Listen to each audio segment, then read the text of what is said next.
明愛舉行慈善步行活動，為智利大地震同埋葡萄牙馬德拉島水災災民籌款，目標係30萬。林靚靚報導。參與慈善步行嘅市民同團體一共200幾人，據報名情況估計，當中有80%係土生葡人。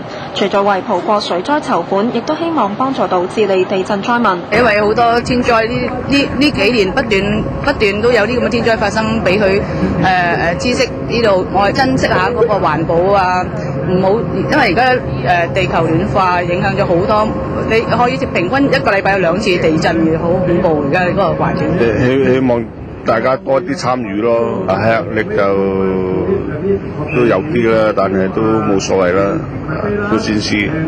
智利8.8級大地震之後，餘震不斷，更加引發海嘯，受災人數300幾萬人。而葡國馬德拉島暴雨成災，引發山泥傾瀉同埋泥石流，出現當地17年嚟最嚴重嘅災情。